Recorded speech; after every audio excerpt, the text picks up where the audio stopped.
2020 changed the trajectory of my life forever. I was 24, succeeding in a job that offered huge financial reward, yet I was unhappy and unfulfilled. My chronic illness, cystic fibrosis, had caused my lungs to bleed, and it left me in a hospital bed. Now, I left that job and created this podcast, and I left that hospital bed to run marathons and prove that we aren't defined by our circumstances, but rather how we respond to them. On this show, we discuss the adversity that my guests and I face and how we overcome that adversity. This is a lot to talk about. G'day. Welcome back to another episode of A Lot to Talk About. It is your boy, the captain of the ship, the man in charge, Bradley J. Drybra. And of course, you can call me Brad. Blessed to be here today with a fellow Aussie who's living in New York City. I met this gent about October last year when I was over there for my little solo adventure. And I just loved hearing about everything that he's doing. I'm going to read you a little bit of his resume and hold steady because it's bloody big. Do I have to listen to this the whole time? Like, mate, listen, absorb it, and love every minute of it, mate. You deserve it. So they call him the Healthy Chef. He's amassed a following of over 1 million people on TikTok for his videos that I'm sure you've seen, where he approaches plenty of amazing people in the streets of NYC and LA, finds his way into their home and cooks them a bloody grouse-looking meal. He's the chef, or was the chef, for Chris Hemsworth's Center app, the fitness app that took the world by storm. He's an avid runner. We've been talking about ultras and all the crazy training he's doing just off record a few moments ago. He's the founder of Charlie Street. He's just the man that makes so much content and puts so much good stuff out into the world that he deserves to be doing well. So ladies and gentlemen, from your home, your car, or wherever you are, give a very warm welcome to the one, the only, Mr. Dan Churchill. How are you, brother? Thanks, Skipper. Can I call you Skipper? The captain Mate, of the go ship? for it. Mate, Mate, go for it. Still, but you get this, bro. Still, but and everyone listening is having an Aussie have someone like you feel weird when people talk about you, and you don't like talking about yourself because that's how we're brought up in Australia. But but I'm glad to be here, dude. It was really good to meet you out and when you came over here, your little stint, and it's cool to see what you're doing, man. Like, it really is. You see, in this space, in this health and wellness space particularly, it's really, really cool to see people like yourself who are passionate, driven, like in it, not for themselves, but to provide resources for people to have change for them and inspire them. And it's really cool to see you doing that, bro. I appreciate that a lot, brother. I was super inspired meeting you because you're almost, a couple of steps ahead in the journey of where I want to see myself, and not particularly doing exactly what you're doing because, mate, I'm bloody good for a couple bits of toast with eggs and peanut butter on top. So I'm no chef, and my missus would agree with that. But I love that you've taken this leap into the content world, and there's a team around you who are doing amazing things, and you're putting out a lot of good. And I love that. And it's entertaining as well. And it's so good to see an Aussie over there in the big smoke, making it happen. But I want to ask you, you were a master chef in 2013 over here in Australia. I don't know too much about your story before that, but I'm really interested as to whether MasterChef was just an experience that then ignited this flame to go on and do what you've done, or was it part of sort of a grand master plan to make yourself the healthy chef that you are now in the content space? Mate, I can't believe that's 2000. That's 10 years ago, bro. That's so crazy. Mate, so I didn't go on MasterChef I'd love to. I was a massive fan of the show. I generally loved it. I brought up, loved cooking, loved Jamie Oliver, loved all that. And so for me, man, like the idea of going to the show, which I loved, was more of like a good challenge to myself. And I was going on to genuinely learn. I'd actually spoken to a couple of the contestants from prior years. And I was like, by that stage, I'd actually self-published a cookbook called Dude Food. So I wasn't a trained chef. I hadn't worked in a restaurant per se as a chef. I'd been brought up with my home environment, cooking for my family. And so I was like, well, I love the show. Everyone who's been on it says you learn a hell of a lot. So I'm like, let's go into this and have a crack and go as far as I can, absorbing and being a sponge. And that's honestly what I did. Following MasterChef, and as I went through this, I really realized that, despite being in the world of, strength conditioning, as I did my degree in that, and like I really love working with athletes, I really got this affinity for food, and I always had, but I always thought that there was only one way to be involved in food. And so MasterChef was a really good, dense period of learning all about food, different cultures, different chefs, different cuisines, techniques, camera time, how to work with cameras, how to work in a production environment. It's like you learn so many crash hot skills. So coming out of that, I kind of knew, I was always fascinated by Jamie Oliver's like ability to build a team and like do things around that, around vision that he had for himself around food. And that's honestly what I wanted. And so following MC, you had this pretty quick cycle of opportunity to present yourself to the world in a way that really resembles you. And it's talked about a lot. It's like the breadcrumb effect, but it was definitely a strategy. So when I was nearing the end, I was like pretty close to the finals of MasterChef. And I knew no matter what, there's only about 2 weeks or a week to go, whatever it was. In that time, like I'd learned as much as probably as I could. I was speaking to judges all the time, and they were saying, at this point, all you can do is now think about what you want to do next. And you have a small window to kind of catapult yourself with the media opportunity you have. And so what I did was I was like, well, I self-published my first book that did well. And so what I did was, well, I have to make sure by the time this final series ends and I come out, I've got a cookbook that will be presented and available. So I knew how to already self-publish. I made so many mistakes in my first one. I decided to do it again. And that was kind of like an opportunity, like got into all the bookstores because of my existing presence. And then what I made sure of was actually to not disassociate myself, but to try not use the term MasterChef in any of my immediate work. Not because I wasn't proud of it, just because you want to kind of start to not be associated, because you don't want to be known for only as the guy from MasterChef. And if you think about it now, no one knows me as MasterChef guy except people do their research, and which is good, which is like what I wanted. But now if MasterChef asked me to come back, and I'm always proud to say I have the phone call or chat to them or whatever. So I think that was my initial thing. So in a nutshell, did my degree in exercise science, did my master's, worked with, respected codes in Australia in sport, self-published a cookbook, did MasterChef, self-published next book. And then from there, it was like, okay, well, I'm in this content game. That's how it started. And then what I did was throughout the nights, I'd be jumping back in kitchens and working my way up the line. That's how it worked. Yeah, wow. And so it sounds like you were pretty motivated and wanted to live this life. You would have been one of the early adopters of the social media world in this space. Is that fair to say? Oh, absolutely. Yeah, 100%. I actually remember that. I was like, wow, like there's this thing called Instagram. It came out, and like you definitely learn pretty quickly. I think that's what I was fascinated by, was the ability to communicate with the community so quickly. By then it was just images. You put an image out there, you're trying to tell the story. And it's so funny to think back what my images were back then versus now. But I distinctly remember like take a photo of like an open burrito and thinking like, and posting that and like getting X amount of likes, and like, or like I get like a photo, it was a shithouse photo of me like preparing for my shoot for my cookbook. And it was like a really bad photo, yet it told a story. And so I got really fascinated by sharing my story with people, and not in a way that was like, look at me, more in a way of like, hey, I think people like to relate to people. And if you relate to my, vision for what I have for myself and, my personal goals and ambitions, maybe you can also, and being in the world of health and wellness, which is so true to me, I thought that was quite relatable to the Australian audience particularly. So that's an interesting question then that arises from that. So you spoke about sharing your story. And I was just speaking to one of my best mates about this the other day. He's got a brand that he's building a bit of a social presence for, and he's doing really well in the social worlds.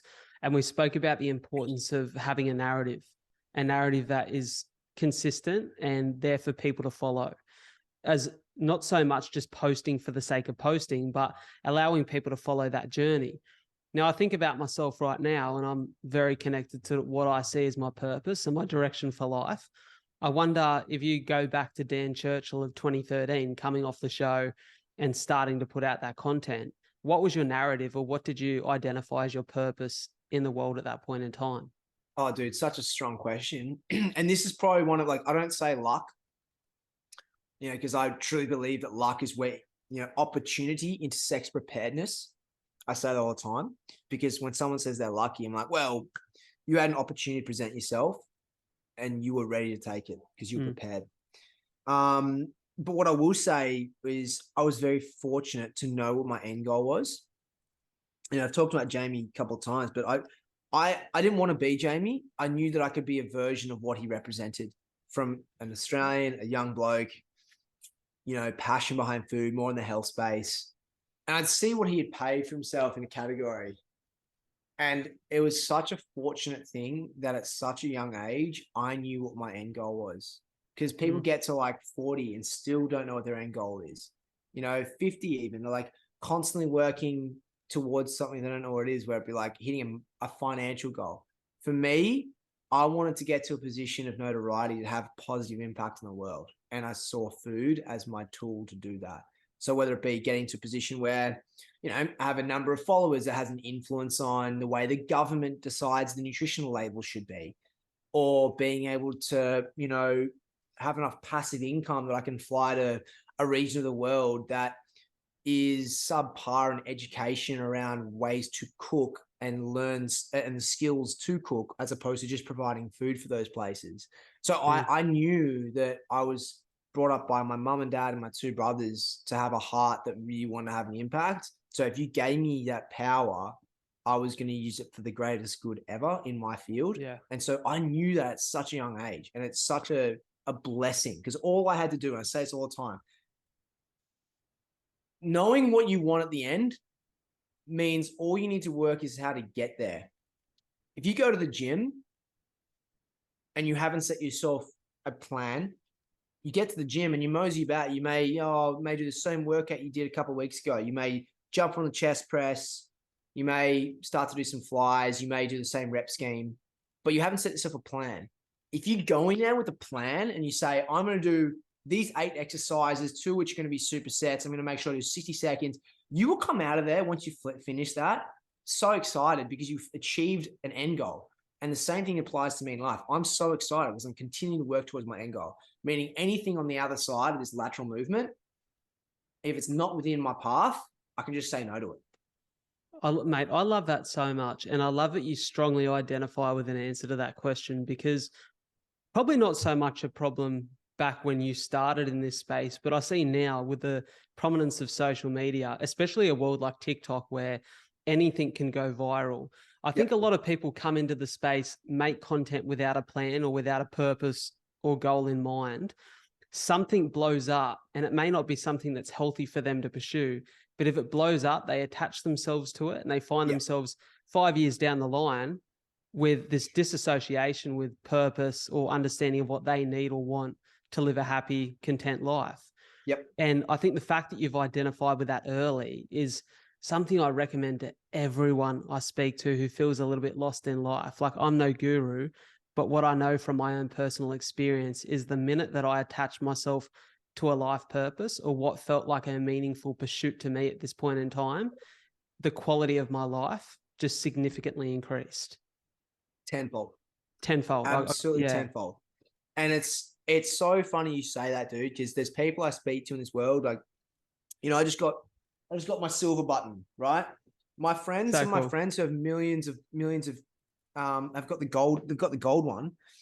Some of them are like unhappy because the content they're doing is not what relates to them, but they're doing it because that's the vision that everyone associates them with and doesn't fulfill them anymore. Like, I could cook and I could do fitness until the cows come home and some, so it is so true to me and so important.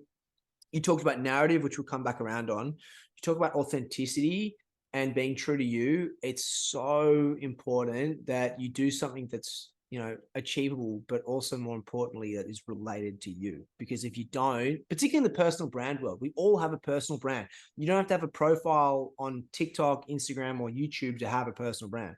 I talk about going to get an interview for a new job. You're representing your personal brand. If you're going to meet your mother-in-law or whoever it is, the way that you do things is a personal representation of you. It's also a personal brand recognition. It's so true that you say that. I was at an event a couple of weeks ago. Actually, I had 2 events within the space of 2 weeks that really honed in on this message, right? So I had an event at Spotify HQ up in Sydney, and got invited up amongst a host of other sort of creators who are starting to make a little bit of noise in the podcast space, which was really Huge. exciting. And I went up there and I sort of sat in the room, and they had a couple of people who were doing really well. And they were all sort of sharing and were connecting and talking about what's worked for them in their space. And a lot of people were honing in on how they just picked this certain topic and gone balls to the wall on it, and it really worked for them. But I'm sitting here with a podcast called A Lot to Talk About that is so diverse in the nature of the guests that I have on and the topics we discuss. And there are some niches to it. Like I like to hone in on someone's adversity and how they've overcome that, or the challenges in their life, because that's very present within my own story. But as I sat there and someone said, what's your podcast about? I said, well, it's about a lot of things. So it's really out of line with what the advice has been here today, to hone in on one particular niche or one area.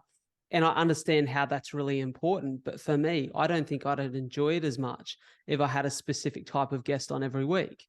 I like the diversity. And everyone was like, oh yeah, like that sounds like fun. I like the idea behind that.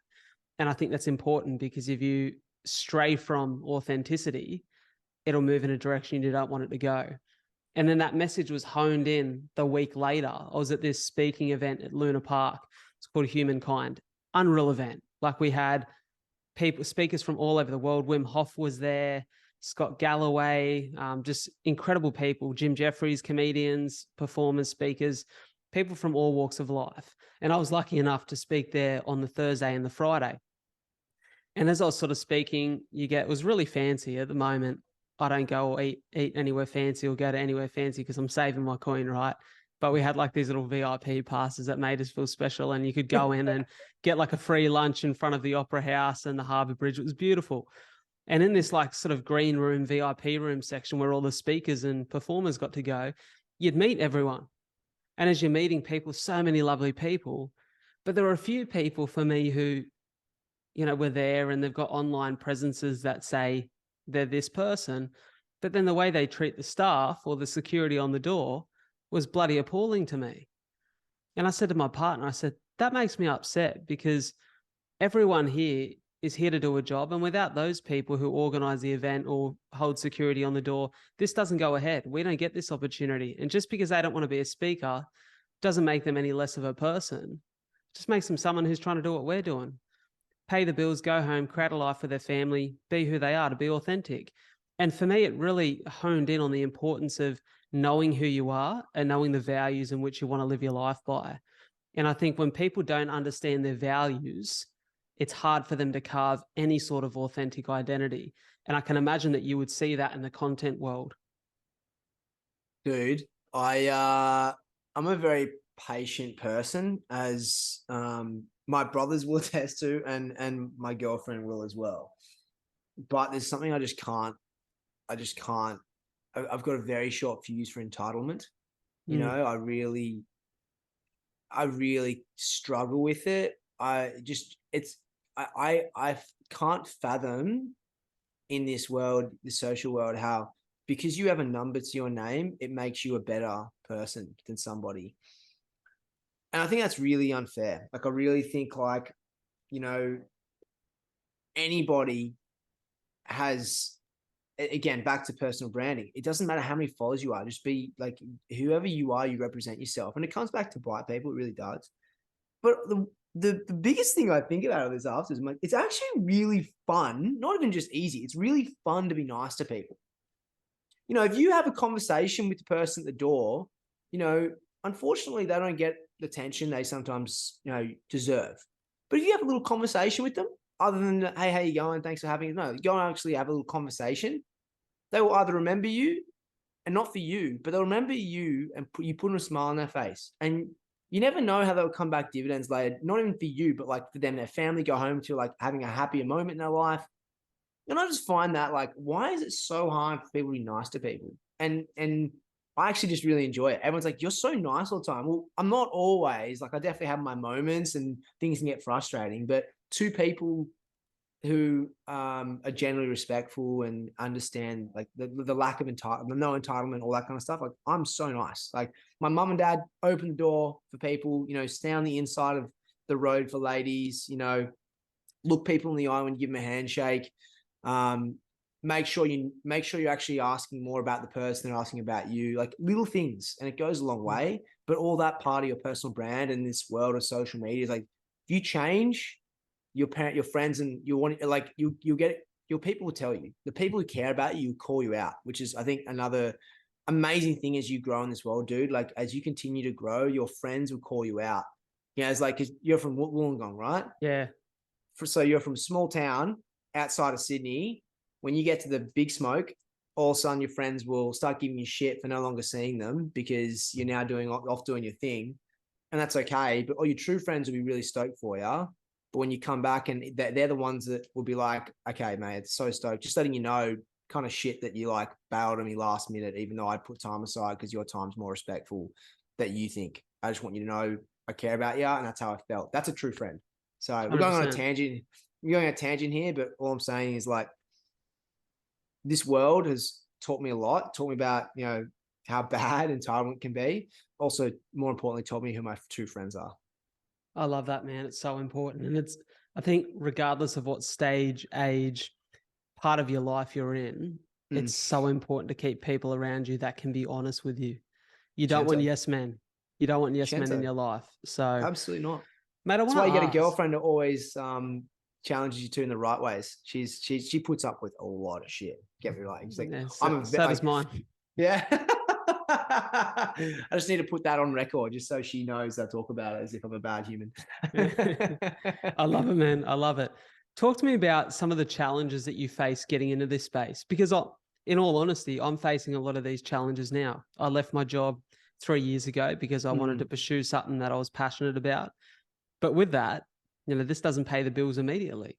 Comes some financial struggle, comes some challenge in navigating the direction. Even for me, being now my own boss, it's hard for me sometimes to keep myself productive. There's all these challenges that come. What are some of the challenges that you recognize are present in your life, maybe at the moment, or maybe were and have changed? Oh, dude, how long's your list? We haven't got enough time. I've got exciting challenges every single day, man. But like, same stuff. Starting out, like, understanding the model, understanding finances, time, team, what your weaknesses are, what your strengths are, where you need to hone yourself, moving to a new country, don't know where to get toilet paper, don't know who your true friends are, thinking you have friends, they're not really your friends. Dude, the list goes on. Like, I would say, everyone has challenges big and small. You got friends, parents who pass away that are associated in business that you got to, that happens, and then you've got the other side, which is less important, where maybe a content shoot, the leak goes through the roof of your studio. So you have to like all of a sudden call the client, let them know you can't deliver on time, and maybe you got some damaged production value. So like always is a challenge. I think starting out, you've got to be welcoming the challenge. You got to go into it knowing it's not going to be smooth sailing. And every single time you get to that thing where you're backed into a corner, are you going to be a lion, or are you going to be the mouse who runs to the hole on the inside? Because ultimately, for me, I've always known, like I've had times when like, should I come back to Australia and reset and then come back? I've had people say you should come home. I'm like, no. And this is early on, but like I had a pretty big fallout with an opportunity that was here when I was working for like 3 to 4 months. It was meant to be paying my bills, and they pulled the pin because they lost the contract, so they couldn't end up paying me, and they didn't pay me. So it wasn't like they hadn't paid me for the ongoing; they hadn't paid me for the previous 3 months. So like I was expecting to pay rent, and I didn't. So then all of a sudden, I had to get out of my rent. I had to go sleep on the couch. I had to start finding other jobs and still want to stay here. And that's because I was just so keen and knew where my end goal was. So now it's like any adversity, dude, I can get by. I can get by it. And it's like me as one person to represent that, but we all face challenges every day. If you wholeheartedly want to do something, if your whole dream in this space is to get to a position of, maybe you want to move to Sydney, maybe you want to have a podcast, it's 1 million downloads every single podcast episode, whatever it is. If you truly want to do it, you will find a way to do it. Because if you live, breathe, sleep everything in that world, you'll find, you'll ask, you'll learn, record everything you need to do. And I think that is the one thing that you can't deny. Your passion towards this space you'll force yourself and everyone around you realize they're attracted to your flywheel. That's how it is. That's beautifully said, brother. It really resonates because last night I was just sort of looking at this quote that I heard. Chris Williamson, Yeah. Modern Wisdom podcast. Been really Yeah. enjoying a lot of his content Yeah, lately. it's And great stuff. I seen an episode that a mate sent to me where he'd featured on another podcast, and I was listening to it, and there's something I picked up. He spoke about the early days of his challenges building his podcast and getting to where he is now. And he said, it takes time. You have to be patient. In the end, I've realized that you either give up or you win. And I thought, oh, isn't that a nice little quote to post on the fridge or on the mirror in the morning? It's a great And one. as I sort of dwelled on that, he kept moving forward and he said, I think people have this idea or this goal that they'll attack the direction they want to take their life. They'll achieve the success they're out for, and then they'll sit back, cruise and relax. He's like, why would you want to do that? Ultimately, everyone's goal or most people's goal should be to move in a direction that is meaningful to you, achieve a goal, and then set yourself a more lofty, more challenging goal to try and achieve again. The goal isn't to not have challenges anymore. The goal is to just be better versed at handling bigger challenges. And I think it's this misconception we have, and I think it's a big part of, it actually links well to the sort of health society and the health space where people set themselves a 10-week challenge, come out the other side of the 10-week challenge, and then fully fall off the carton. Yeah. Where I think we're in this society where for some reason we want easy, quick, consistent wins, but we don't want to work for it. And I guess you would know that now, right? Being in this business for 10 years, the minute you stop working for it is the minute you stop earning it, and you don't get what you don't earn. Yeah, dude, it's crazy. It's crazy you say that, dude, because like I feel I probably had to reinvent. Like a question for you, man. Like this is a curious question. So where I'm at from your perspective, how am I doing? Like if you look at me and what I've done, what I've achieved, what do you see? And like be completely honest. You can be like, whatever you think, straight up. Mate, I see in a different space, because you're in that food space, I see pretty much where I want to be in the next 3 to 5 years. So for me, I'm sort of looking ahead at you and going, oh, and not even from a superficial level, but the following is fantastic, which means, like you said before, my purpose is to uplift and inspire hope in others through story. The more followers I have, the more subscribers I have, the more opportunity I have to do that. I see you being where I want to be in 3 to 5 years, in a city full of opportunity, with great people around you, which I'm very grateful to have great people around me already. It's awesome. But definitely I see those next few steps for me. Awesome, dude. So this is the reason why I asked this question is for me, I'm like, I look where I'm at and I'm like, I feel not like a nobody, but I feel like I've got so much to do still. And I will always have that. I think I will. I've got to learn to be satisfied because I am like, getting this and sharing with the team. Awesome accomplishment. Now, like, okay, let's get to the million. Like, I think for me, the journey does take time. You've got to get the reps in, man. You've got to get the reps in. I made so many mistakes. I've been on YouTube for so long. You've been in content for like over 10 years now. So you think about that and like, well, hang on. Dan's all of a sudden really taken off the last 2 years because I made 8 years worth of mistakes, and so things don't happen overnight. They really, really don't. I can tell you all the challenges and things. Like I could give you a whole learning book on content, man. Like I really, really could. But I'm grateful it's taking me this time. Why?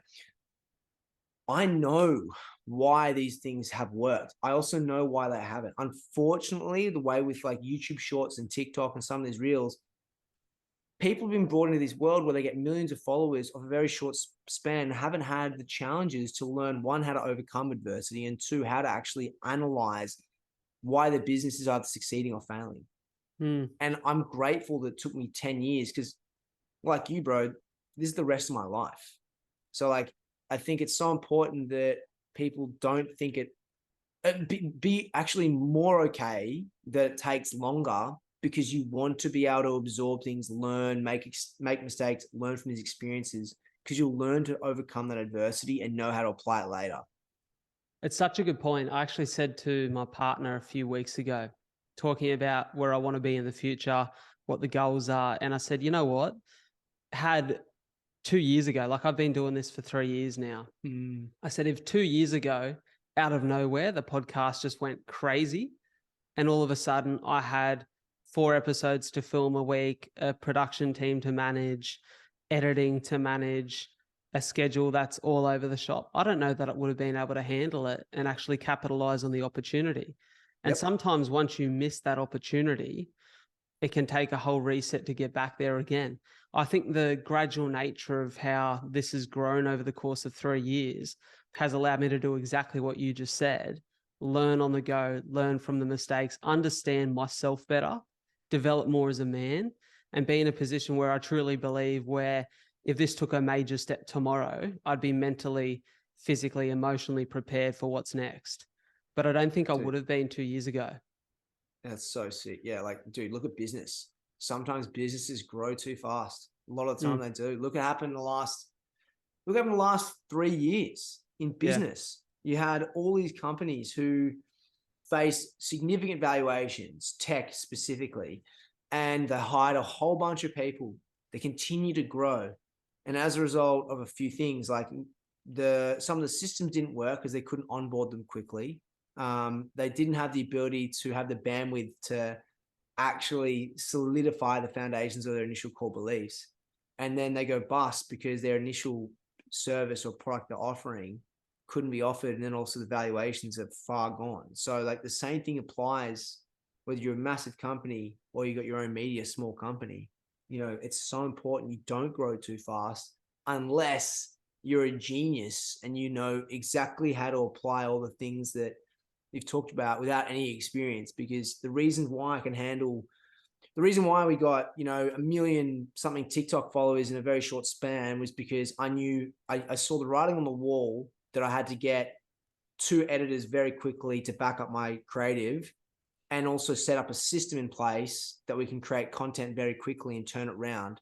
Otherwise, I wouldn't have grown as quickly as we did. And that's just only from learning experience the last 6 years being in this business in the Mm. production space. Mate, I love that. And I think that is very good advice, not even just from a business team perspective, but I think Mm.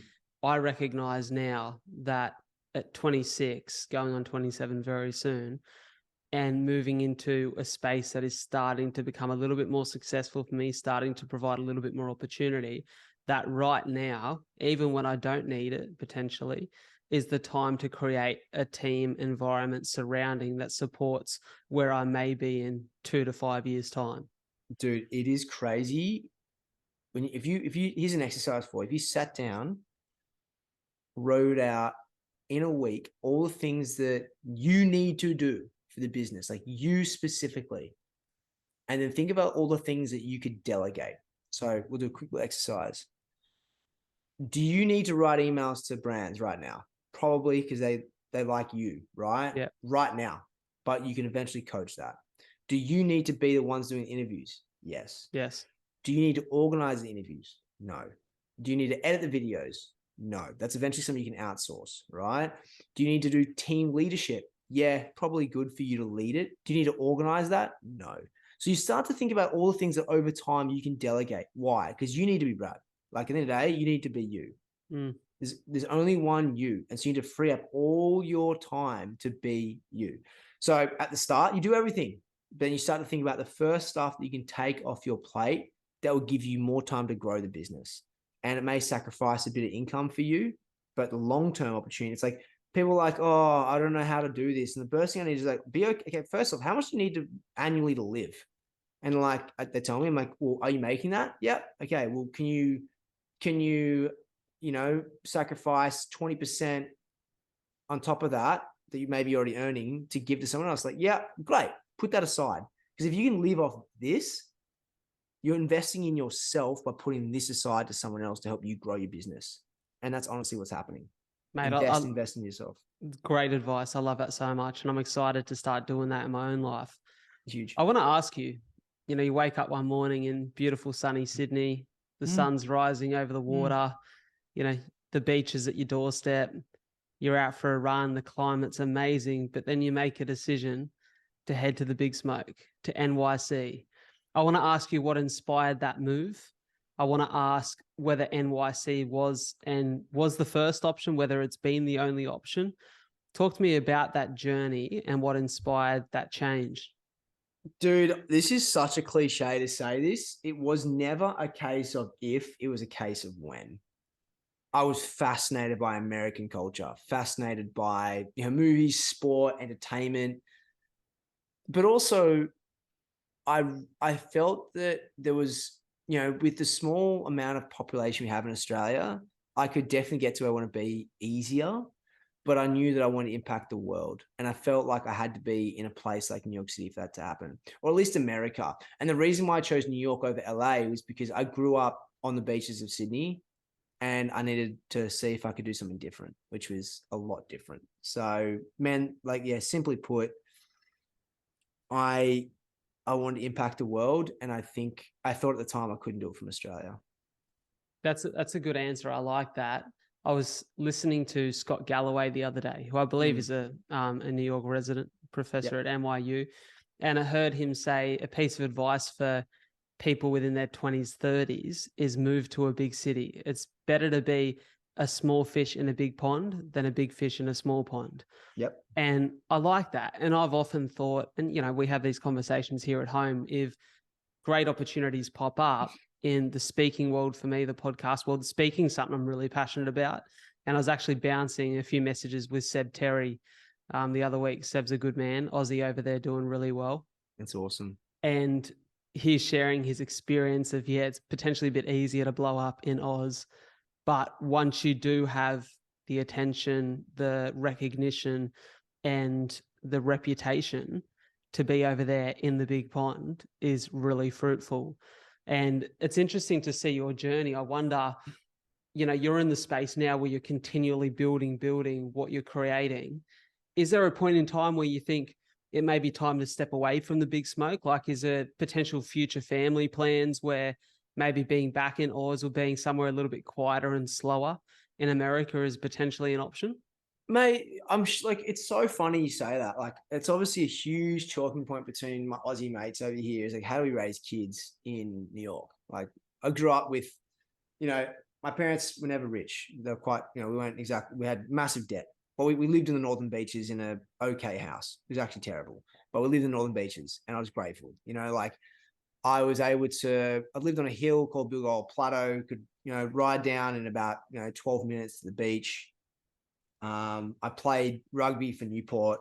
I lived by the coast. I had such an upbringing. So you think about like that lifestyle, and you're like, that'd be probably what you want your kids to do at some degree. But then also it's like, well, then that's away from the opportunity where you're at. The hard thing for me to fathom that is I don't know when that's going to be and if that's going to happen. I could find a way to make that kind of situation happen over here. I could maybe go to LA. I don't know. I think the answer to my question is it's always talked about. It's always thought of and discussed, particularly between my Australian friends. As of right now, I just feel like there's so much I'm wanting to achieve that I do want to, get a house in Australia at some point so I can come back for a certain period of time of the year and then fly back here, or, I think that's something in the future, but I definitely want to have more space. I definitely need to have an escape. And what I'm learning is maybe that means always having an apartment here and then living somewhere else for a bit, and that's one of the exciting things about New York or America is that's actually quite a possible thing. In Australia, I don't think you need that, right? You get a home. You don't usually have more than one home other than a holiday house, which is cool. But here it's like you could live in Florida, you could live here. You have a place in Colorado. It's pretty cool, man. Like there's a lot of diversity there. Yeah, that's epic. I wonder what your relationship with time is like, Dan. If you don't mind me asking, how old are you now? Oh man, I'm 33. You've no problem asking me. Yeah, 33. So you're at that stage. I'm 27 this year. Mm-hmm. And I would say that if you asked me this question last year, if you said, how do you feel about the fact that you'll be 27, or how do you feel about the fact that you're closing in on 30, it wouldn't worry me from a physical standpoint of, I think 30s is actually a really good decade for men in particular. You sort of come into a bit of a prime and a peak. Yep. I think though, I would have been a little bit concerned about the fact that, at a certain point last year, I didn't have a partner in my life who I felt like I was moving in a direction of creating what I see as a massive goal to have a family. I would have been a little bit concerned by the fact that whilst I didn't have that, there were a few other things that weren't really moving in the direction I'd wanted them to go. And I know that we can never compare. Like, comparison is the thief of joy. I love that quote. And I think we're all on different timelines. But I know as you start to enter the 30s, you start to think more about what the future will look like. And, there is a certain age that maybe might be more suitable to raise children and do those sort of things. As a man who's so busy and has so many big goals and plans from a career perspective, how do you handle the relationship with time in your personal, not business life? Dude, I'm just going to touch on that first point. It's really funny again. Like, you, not only are you from Australia, but you're from Wollongong, and it's even closer to, like, you see your mates probably getting hitched early, not early, but like at a cool age, because like they're achieving a lot. They've got a great job. They live by the coast every weekend. You've got a really nice family environment, and so like I always love that, and I really appreciate that. And the northern beaches of Sydney are very similar, and so you definitely like it's again a matter of differences, right?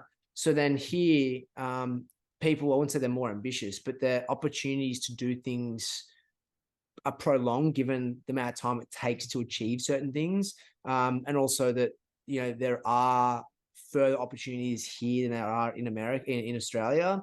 So I think people tend to put those kind of things a little later in life, as opposed to in Australia. When growing up, I'm like, yeah, I'd be happy getting married and having kids in my 20s. I remember thinking that at some point.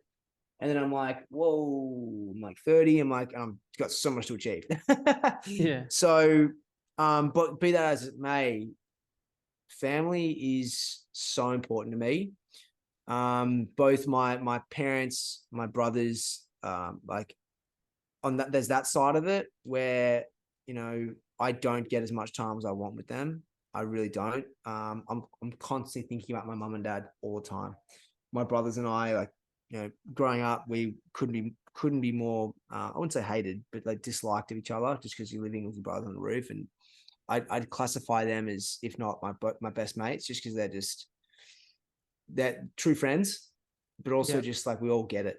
So um I try and be very intentional when I speak to them. My older brother is so good. He called me out one day and was like, I was riding home, and he's like, dude, I just feel sometimes I'm second fiddle, and you're traveling between meetings, and it's not that you don't want to be on the phone to me, but I feel like I'm second to whatever else is going on. So, come back to me when you're free.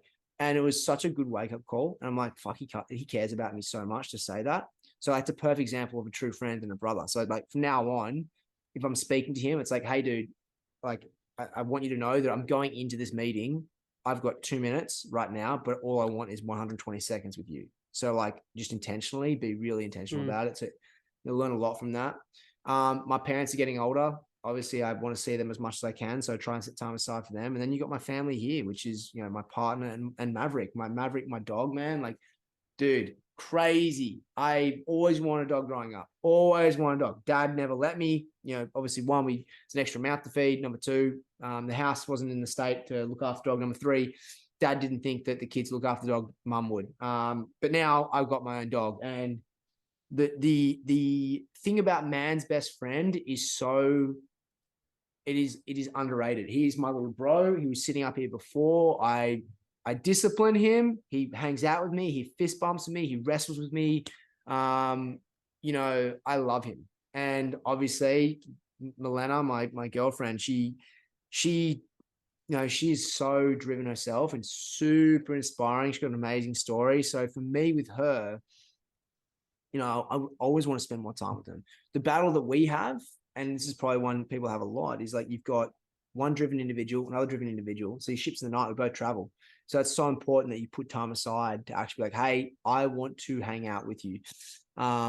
So, she's doing a full-time uni degree, MBA, and then also doing full-time work, which is Yeah. Wow. crushing. So like, and then we've got a dog, and I travel ridiculously for work. So, I think in it to summate a really ongoing thing and just talking not venting, but just going on a blah about importance of family, because it just makes me, love my family. I'll think about my family, is that, yeah, like you got to make time. You got to put time aside for it. And not because you have to, but you want to. I want to see them. I want Yeah, to. mate, I love it. I resonate with it highly. Like my family means the absolute world to me. It's awesome. So I've got my mum and my sister are still local, but dad's like my best mate. Like him and I are That's very awesome, dude. close. And I was living with him in this apartment here, him and his partner. They've moved up to Queensland. My partner and I are now renting this place here. And I speak to dad still on the phone 3 times every day on FaceTime. We just get a little FaceTime in where we can, and we're still super close, but I love having those people around me. And I think that's been for me one of the real treasures in having a partner now and building a relationship, thinking Yeah. about how we add to that in years to come, how we create a relationship that is closely connected with the people we love. She's very close with her family too, and how important it is to have that time. I want to draw on 3 things that you mentioned throughout the course of that little conversation there. The first is what your brother said to you. I find this as just a massive point, and I know I can be better at this. And I can imagine that for a lot of the men who are listening to this in sort of our age demographic could be better at this too. To be able to hear criticism from the people you love, take it on board, and actually not feel offended by it.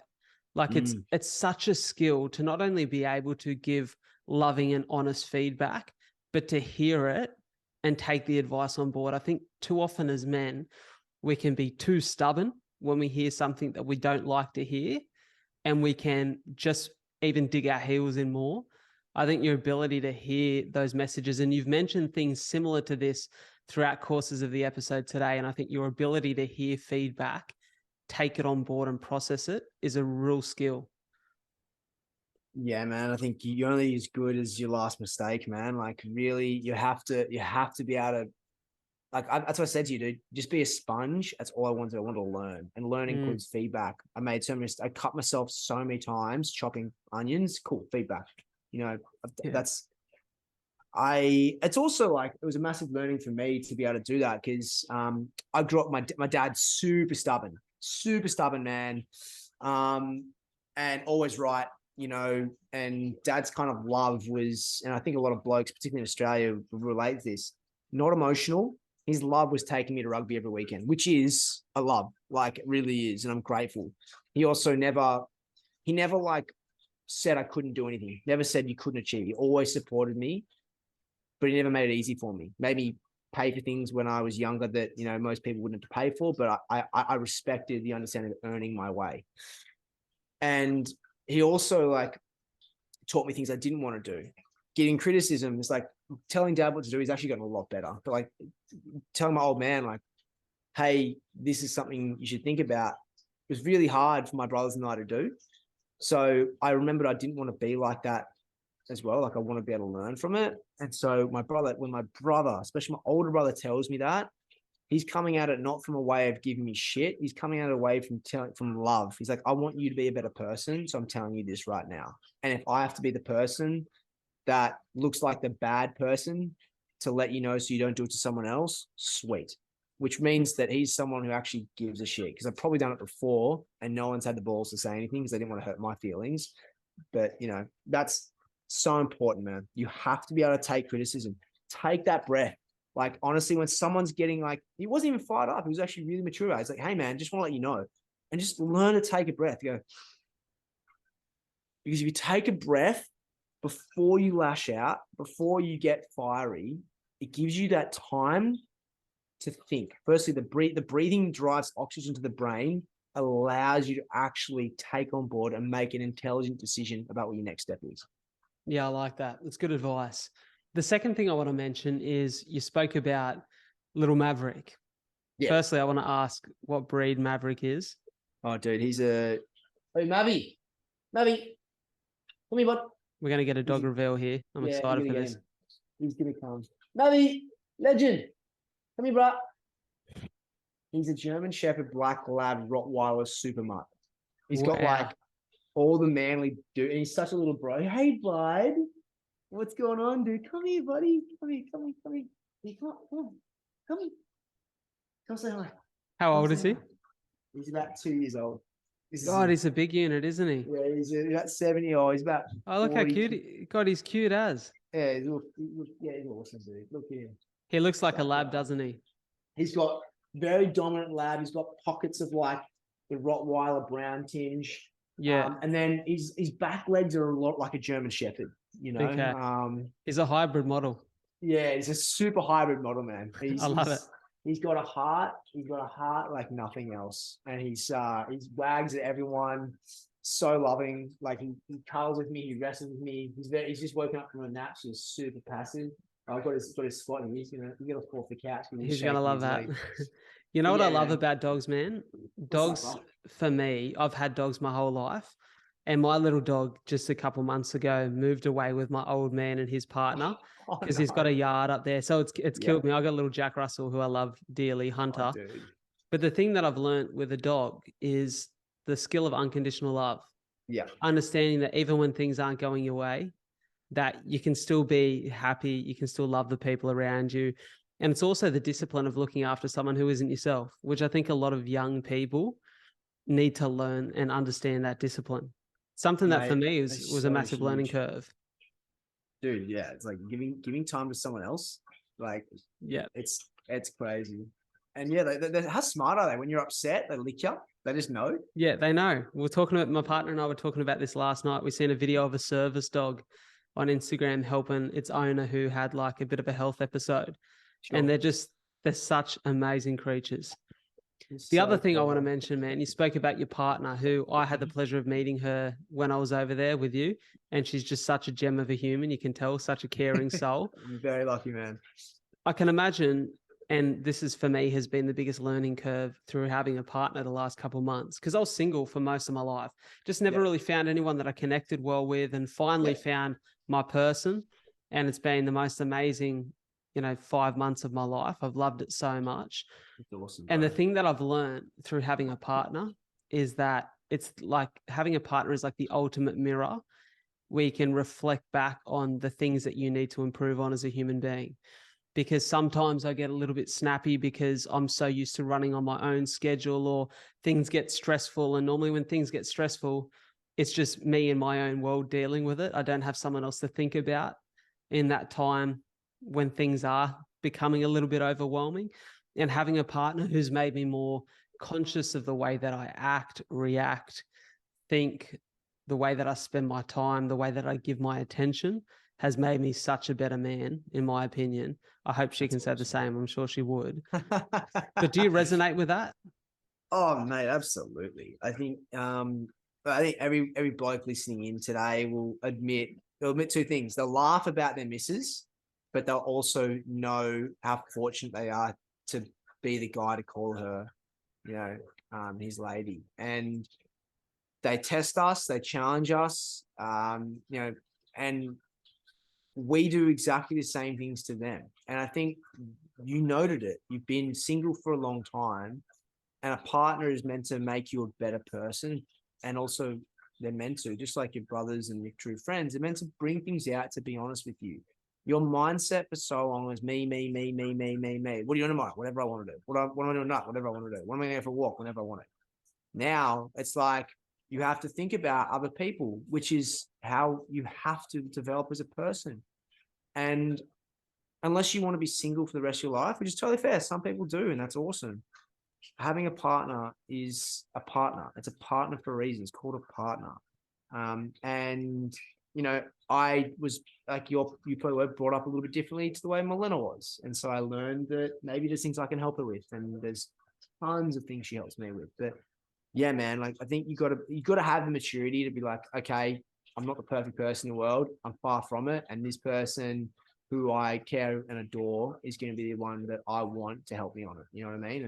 And that's the way it should be. I heard this beautiful video a couple of months ago, just before I met my partner, actually. Gene Ico, the musician, and Big Sean, who are partners in life. And Gene said, I don't need someone to complete me. I need someone to complement me. And I like that because I know that my partner complements me. And I know that if you're searching for someone to complete you, which maybe I have done in the past, it doesn't usually end well. And the probably the thing I'm most proud of over the course of the last few years as my growth as a man is owning the insecurities that were holding me back from taking the next steps in life, Huge. and just being self-accepting, which then allowed me to have self-confidence and self-belief. And for That's me, so sick. for anyone out there who is single, I would say don't stop asking yourself the questions, like the serious life questions that you know can allow you to develop and be better. And you don't stop doing it in a relationship either. But for me, I'm so glad I asked myself those questions, because when the right person came around, I was able to capitalize on it. And I was able to form a relationship that is, now beautiful and super exciting. And that's probably the thing I'm proudest of over the last few years. I worked on myself to a point where I was able to take that step.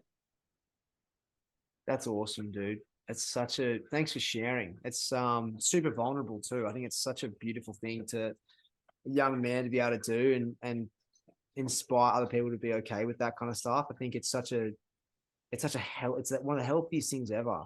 You have all this might around being a man, and the testosterone, the manliness of being a man, and the insecurities. Guys are way more insecure than girls, straight up. Like, we just don't show it. And that's fine. But once you overcome the fact that you are someone who's insecure, you can learn how to handle it. If you are dependent upon your relationship to be happy, it's not going to be a healthy relationship, because you put everything into that relationship, making it to be as happy as it can be, when reality is you won't be happy yourself. So the fact that you found happiness individually and then found a partner who really is someone so good for you, and vice versa, it doesn't surprise me. Because until you're happy with yourself, you will not be happy in a relationship. Mate, it's so true. Mate, I want to let you go so you can get to your evening, because I know it's starting to get a little bit dark and you're probably starting to settle in for the evening. The last thing I want to ask you is, for everyone listening to this today, to everyone tuning in who, just like us, would have goals, aspirations, dreams, things that they want to achieve in life, if you could leave them with one last message and encourage them to act on that message, what would it be? I say this all the time, and I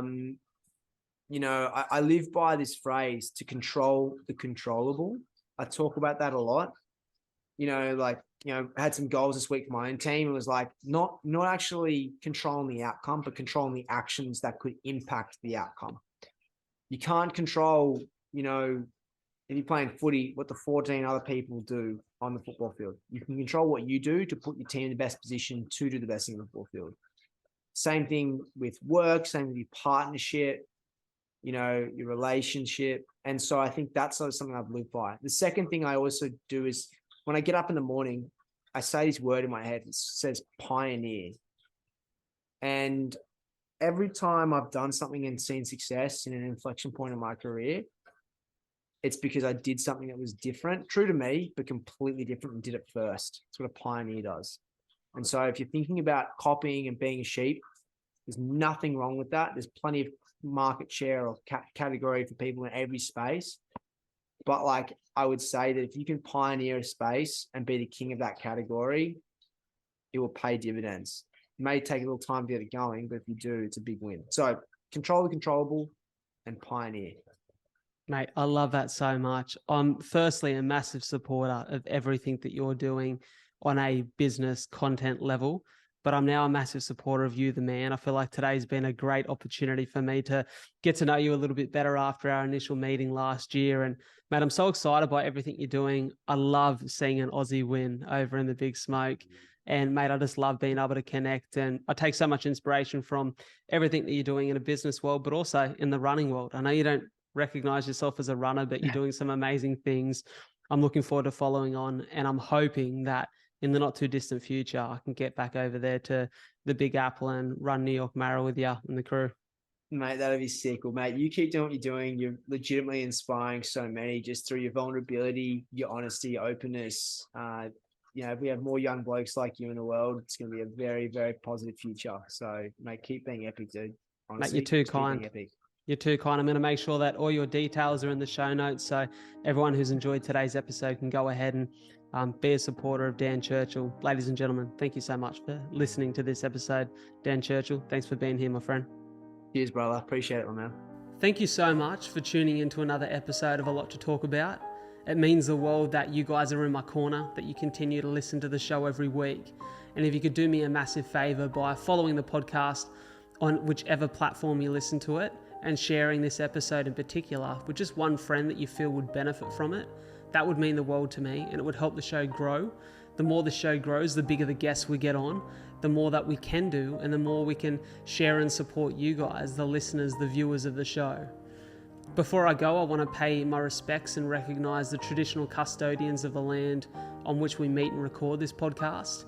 The Aboriginal culture has such a rich history and storytelling, and as a passionate storyteller, I really hope that the stories we share and connect with on the show can allow the many cultures that now call this beautiful land Australia their home to come together and continue to respect the stories and the culture that make this the land it is today. Thank you so much for tuning into A Lot to Talk About. I'll catch you next week.